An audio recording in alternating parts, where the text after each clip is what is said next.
to my channel, ASMR Kitty. Welcome back, welcome back, welcome back, welcome back, welcome back. If you're new, welcome, welcome, welcome, welcome to my channel, ASMRKITTY with a heart at the end. And no one has told you today you are fabulous, wonderful, beautiful, and amazing. Please don't let anyone tell you different. So, in this video, I'm actually going to be reading from a book. It's called Understanding Child Behavioral Disorders. And it is for college course. I found this ages ago at a thrift store a long time ago, and I thought I read it and took notes. I've taken notes in here before. I don't know, like on the subjects that I like, I've taken notes. But I thought I would read some of this because interesting. It's really interesting, so let me know in the comments what you think. So, I know that some of you like book readings, and I haven't stopped making videos on I have ASMR reading, book reading, and in my playlist, those are of me reading books, and Charlotte's Web and Pride and Prejudice are two of them that I've been reading, but I kind of stopped doing it. I've read those books before, and I'm almost done with Charlotte's Web. I have one more chapter. It's just, I haven't done it. A video. I need to do one again, huh? So I just got out of the shower, and I didn't wash my hair, but I did wash it 2 days ago. So it's clean, but I didn't feel like putting any, because I'm breaking it right here. And I didn't feel like putting any, makeup on, so it's just me right now, guys. Let's see. Also, some of my nails have popped off, 3 right there. And I don't think any have popped off right here. I still have them. I don't care for these nails. They pop off like in one day. I don't even have to really do anything and they pop off. But this is gonna be like whispering, and I'm gonna use this today because I want this to be lo-fi. I'm trying to slower my pace because sometimes I think that I go too fast, and I'm trying to slow down pace so that way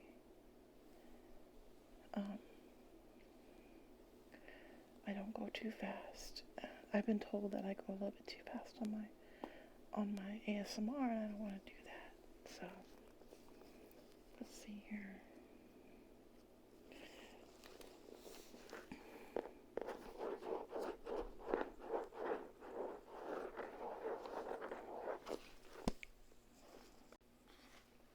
So this book is falling apart. See, it's an old book. I think it was made in 1983, and I was born in 1980, July. So let's see.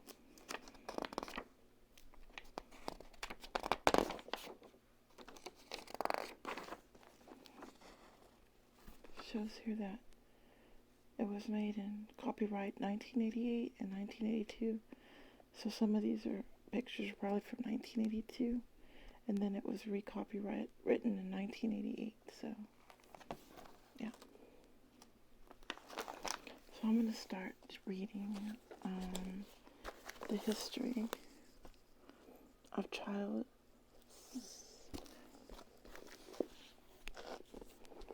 psychopathology, child care before 18th century. It says, today's children's rights to proper care are guarded and respected. In previous times, however, the level of child care consideration accorded children was generally low by today's standards. For millennia, Europeans tolerated the suffering of abused and neglected babies and the tormenting of the mentally retarded and insane. Our ancestors might not have understood present-day professional attention to children's disturbed behavior or psychopathology.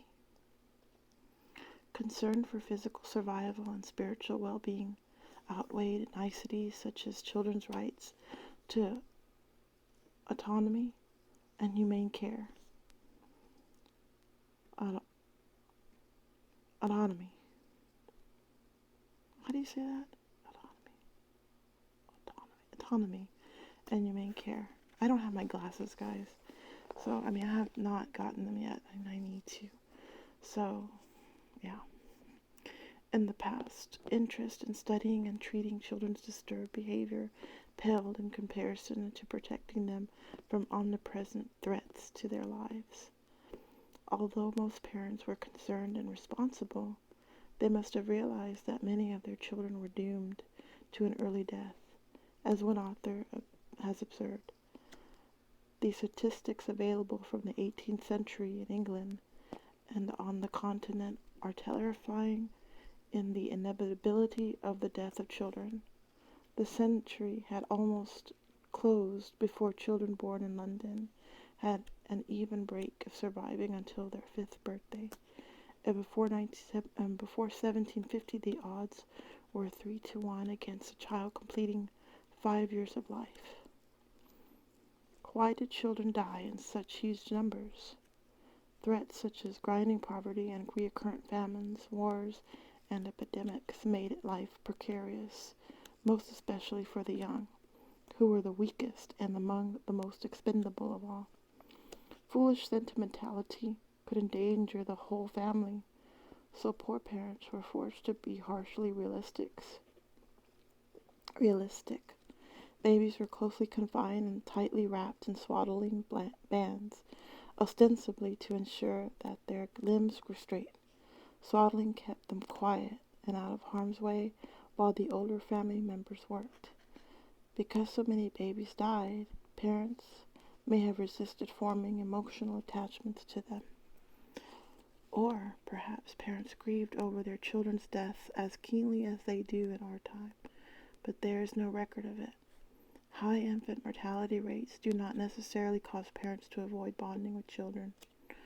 Nevertheless, in the unyielding world of the pre-18th century Europe, sentiment seems to have had little place among the less privileged, and relationships within most families were more functional than obviously affectionate. Nevertheless, in the unyielding world of pre-18th century Europe, sentiment seems to have had little place among the less privileged, and relationships within most families were more functional than obviously affectionate.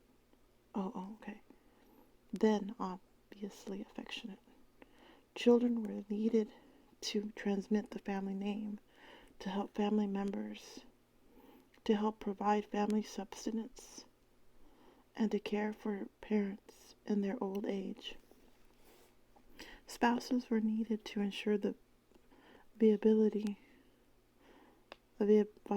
of the family, and love matches were virtually unknown at any level of society. 2 or 3 centuries ago, European babies were likely to be seriously neglected or abandoned by poor or unmarried mothers.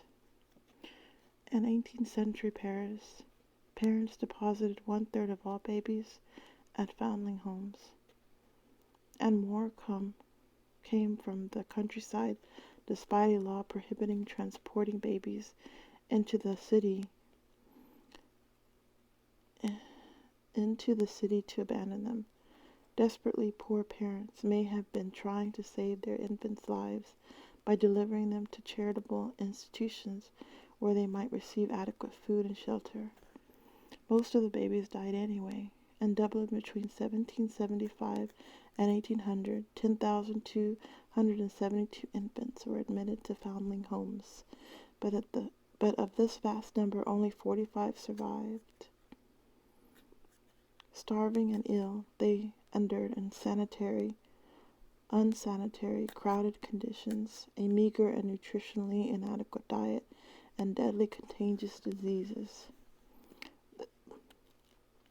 The babies who remained with their parents also had high mortality rates.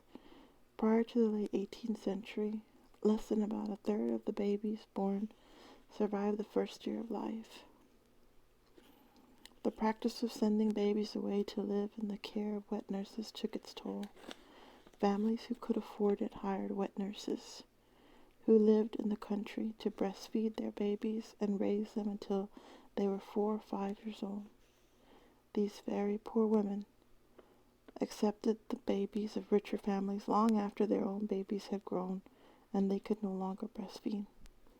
They solved the problem by feeding their charges a despicable mixture of gruel made from corn cereal, water, and a little sugar if possible. They lived in cold, dark huts, and some babies' diapers went unchanged for hours, chilling them. Many died of malnutrition, disease, and neglect. Of course, some of the more capable nurses provided reasonably good care.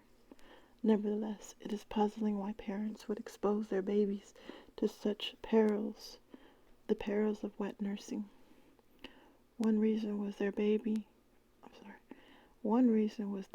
that having sexual relations could curdle a mother's milk and sicken her baby, and an alternative was to hire a wet nurse for the baby.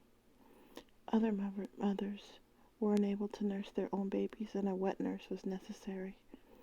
Undoubtedly, most parents were doing what they considered best for their children by placing them with experienced wet nurses in supposedly wholesome country surroundings. Responsible parents expressed their concern about their children's welfare and the forceful measures they used to ensure their children's conformity to religious and social commandments.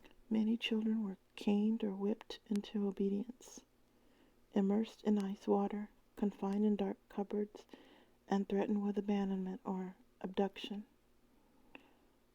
Disobedient children were thought to be in imminent peril of hellfire and damnation, and could endanger their parents' salvation as well.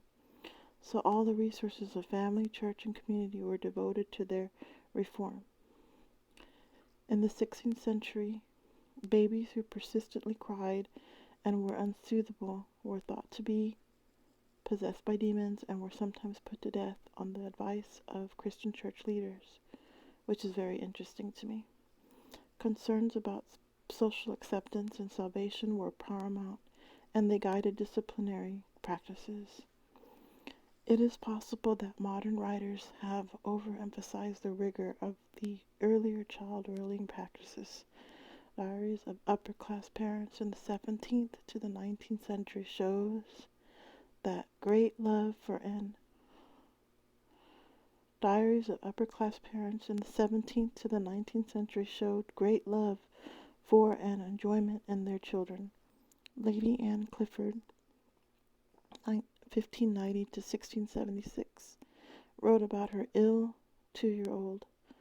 The child had a bitter fit of her, I believe that's egg. What is that? A-G-U-E. A-G-U-E again. A bitter fit of her. A-G-U-E again. Insomuch I was so fearful of her that I could hardly sleep all night. So I beseech God Almighty to be merciful to me and spare her life.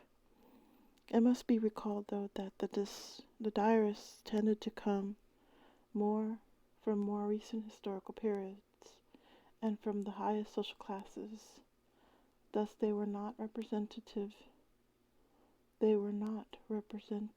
of earlier periods or of the bulk of the population. Stern discipline was the norm and might not have represented parental rejection or indifference. In fact, Kagan has argued that today's children are more vulnerable to lack of love than in the past, when children were viewed less sentimentally. Now children's behavior problems and emotional disturbances are often attributed to insufficient parental affection. It may be that sufficient parental affection is impossible to attain because children always crave more than they receive. Thus modern people may have an insatiable craving for unqualified love and regard from others, and the inevitable frustration of this unrealistic need makes them feel unfairly deprived. Feeling neglected may be characteristic of middle-class children who have less parental supervision now than was the case in their grandparents' time. The present divorce rate of 50%, high maternal employment rates, and strict grading by age and educational and recreational settings all decrease children's opportunities for experiencing the instructive and enjoyable aspects of their parents' company. Some psychologists have asserted that the rise of peer influences at the expense of parental ones is causing increasing child problems such as a lack of internalized values and controls, which may result in drug misuse, drinking, smoking, and sexual activity. As a consequence, it is difficult to tell whether modern children are more psychologically advantaged than were the children of the past. The beginning of modern attitudes toward children. It says, in the 18th century, attitudes toward children became more positive and humane. Children were increasingly valued for their innocence, charm, and playfulness. The English philosopher John Locke taught that children are not born perverse, but mentally resemble a blank slate, tabula rasa, to be developed through suitable education and experience.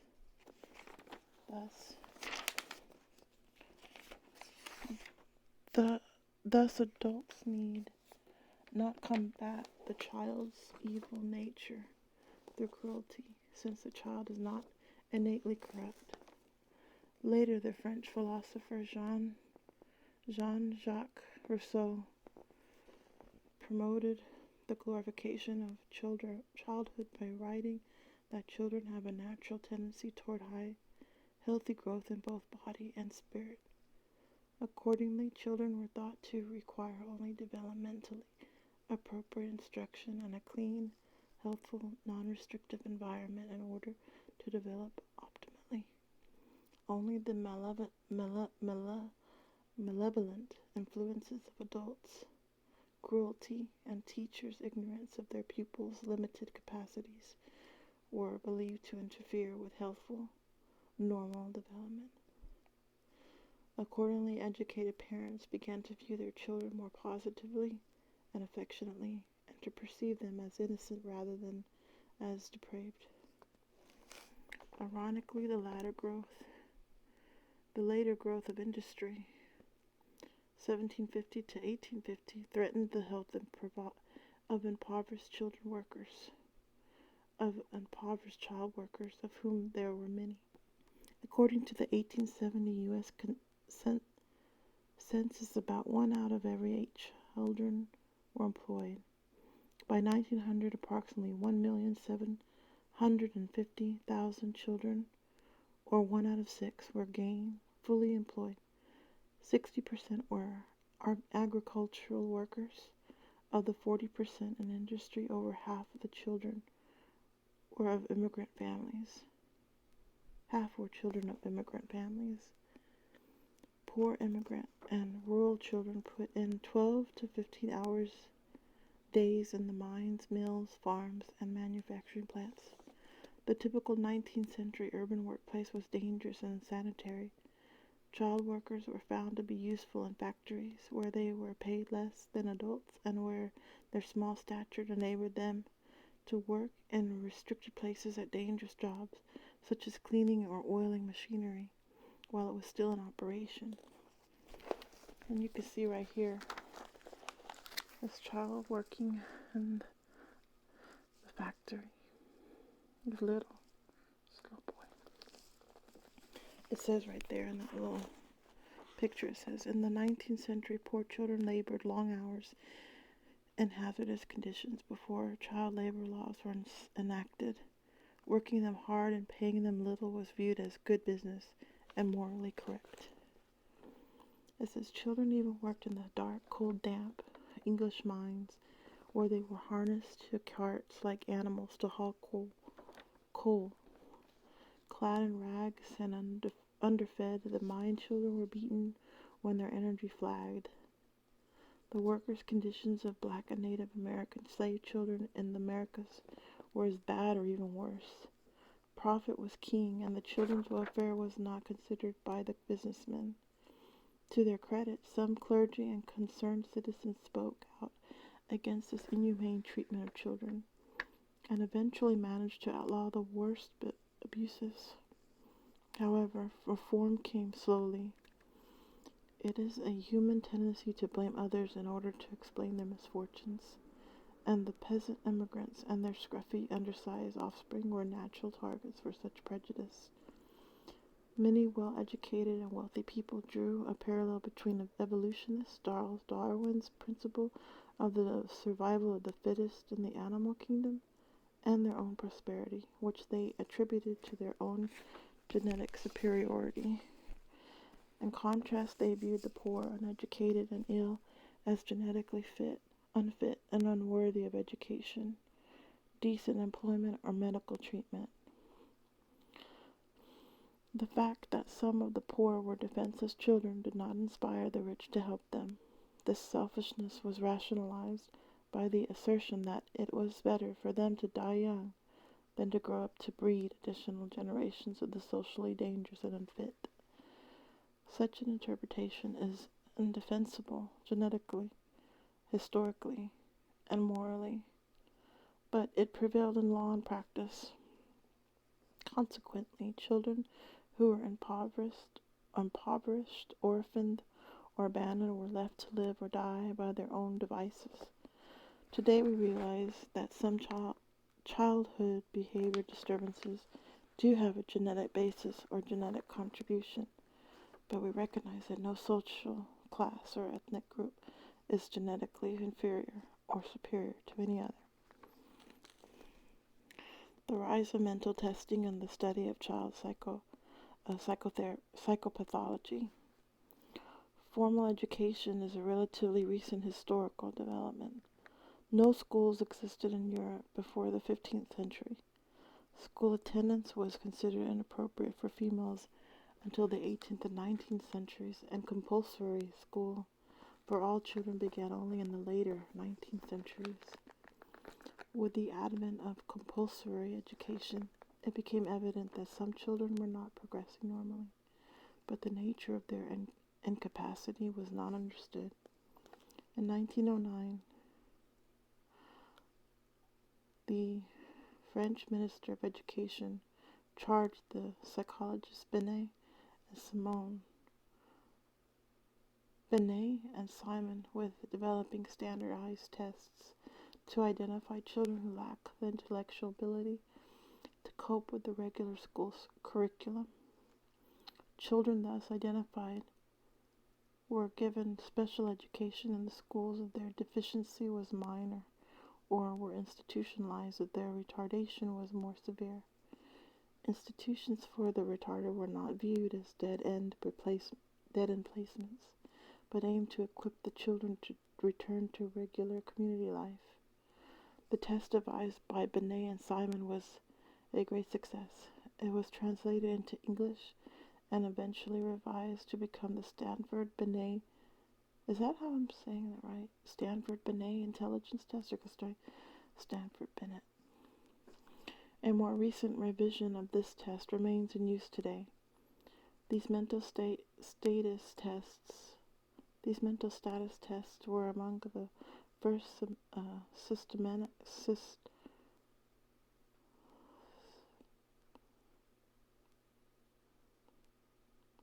systematic assessments of children's developmental disorders. Other types of juvenile psychology abnormalities were also recognized by 19th century writers. Prominent German and English physicians such as Freisinger and Maudsley provided sketchy descriptions of various childhood adjustment disorders. Mental retardation or deficiency was distinguished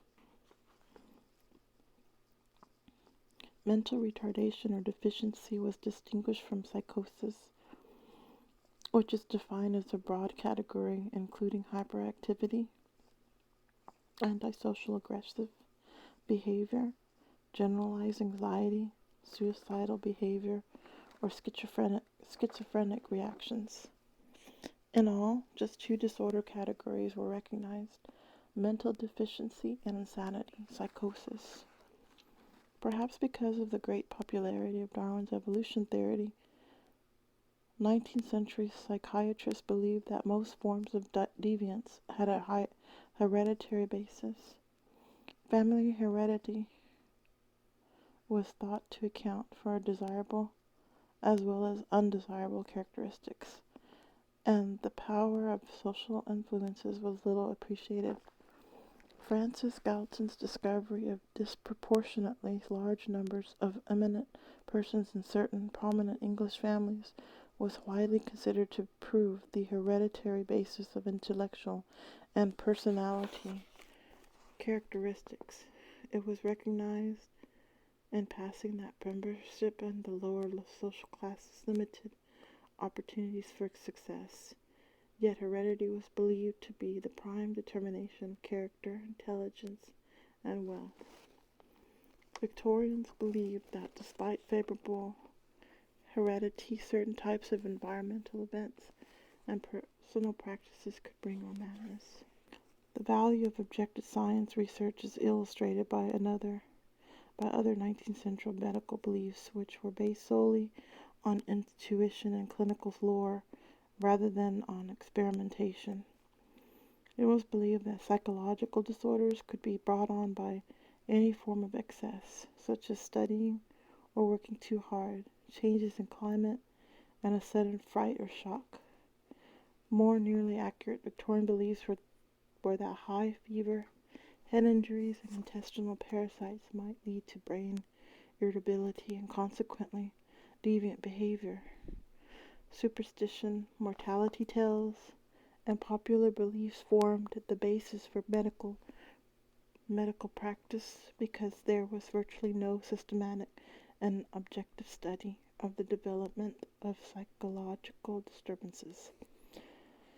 Most 19th century medications left something to be desired.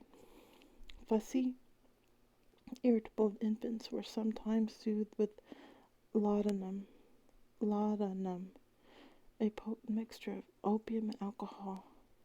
Various other medicines containing generous amounts of alcohol or opiates were used to treat children's lassitude, fearfulness, and academic problems.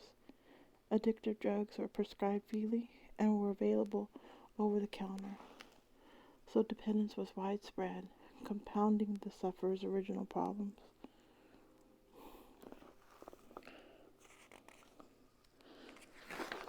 So, this keeps going.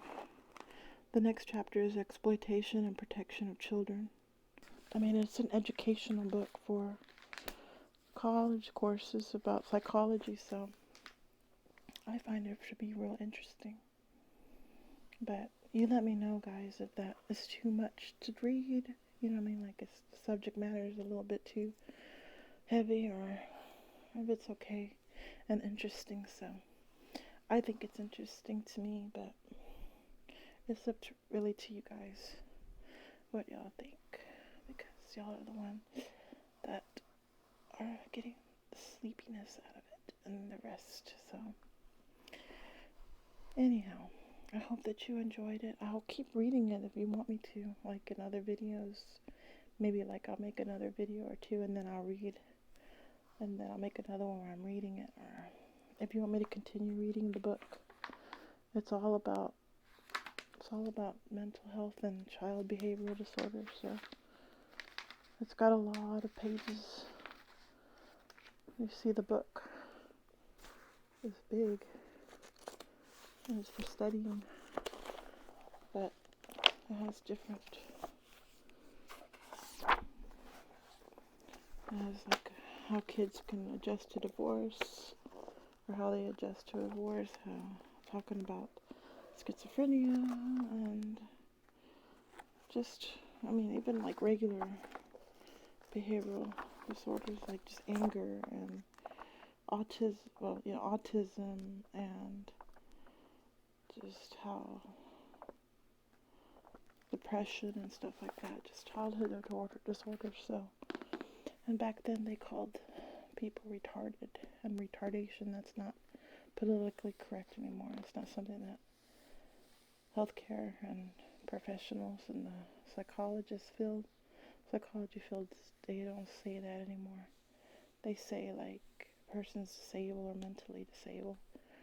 So it's worth noting that. So okay, I hope you enjoyed the reading. If you'd like me to continue reading the book, I'm happy to read the book. And I hope that you enjoyed this reading. I hope it was relaxing. If you did, let me know.